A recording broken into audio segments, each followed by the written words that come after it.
Well, welcome back. We have this week our first story for February 6th from Kyrgyzstan, and it's entitled Surprise Gifts. Surprise Gifts.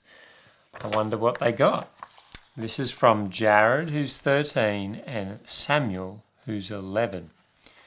Are any of you that age that are listening or watching? One day, 13-year-old Jared read about a boy named Wilfred in Uncle Arthur's bedtime stories. Wilfred liked to surprise people with gifts. He wrapped up gifts, tied them to a rope, and lowered them over people's walls. Then he fled. Jared thought it would be fun to do the same thing in Tokmok, Kyrgyzstan, where he lived with his parents and 11-year-old brother, Sam. He asked Mother for permission to put gifts in old tissue boxes. "What kind of gifts?" Mother asked. "Some toys and whatever else I can find," Jared said. Mother liked the idea.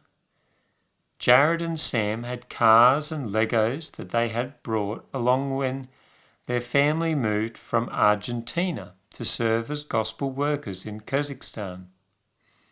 Many neighbourhood boys were poor and didn't have toys. Jared told a school friend, Camille, about the plan.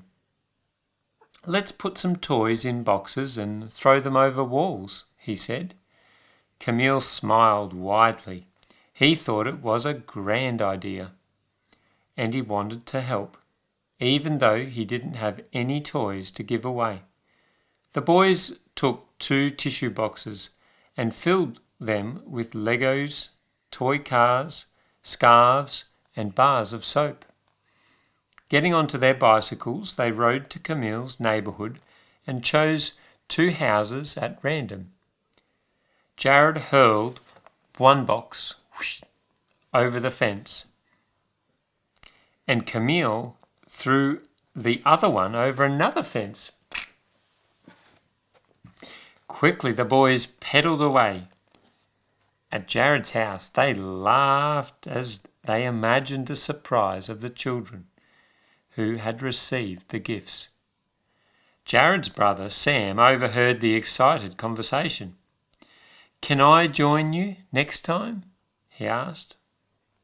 A few days later, the 3 boys got together to prepare more gifts. They invited another boy from school, Kozembek, to join them. The boys filled 2 shoe boxes, 2 empty tissue boxes, and 2 plastic bags with a variety of toys, scarves, and soap. Loading the boxes on their bicycles, they set off in search of unsuspecting homes. After a few minutes, Jared saw a house surrounded by a fence. The yard was filled with trees. "Sam," he said, "throw your bag into the yard." Sam tossed the bag over the fence, and it landed in the tree's lower branches. "Quick, do something," Sam squealed. Camille was the tallest, so he leaped over the fence. Reaching up into the branches, he grabbed the bag and dropped it on the grass. "Let's go before anyone sees us," he shouted. The boys raced away on their bicycles. After throwing 4 more gifts over the fences, the boys were left with one last box. Jared spotted a house with a large metal gate. "Quick, push the gift under the gate," he told Kozembek. As soon as Kozembek pushed the box under the gate, someone yelled, "Why are you throwing your garbage into my yard?" As the boys rode away, they heard the voice suddenly exclaim from behind the gate, "This isn't garbage, it's a gift." During family worship that evening, Jared and Sam excitedly told Father and Mother about what had happened. Father was pleased and he prayed for the people who had received the gifts. Jared and Sam were still throwing surprise boxes over people's fences. No one knows that they are responsible, and that's the way they want it. Part of the 13th Sabbath offering 3 years ago helped to construct a gymnasium at Jared and Sam's school in Tokmok, Kyrgyzstan. Thank you for supporting Adventist education.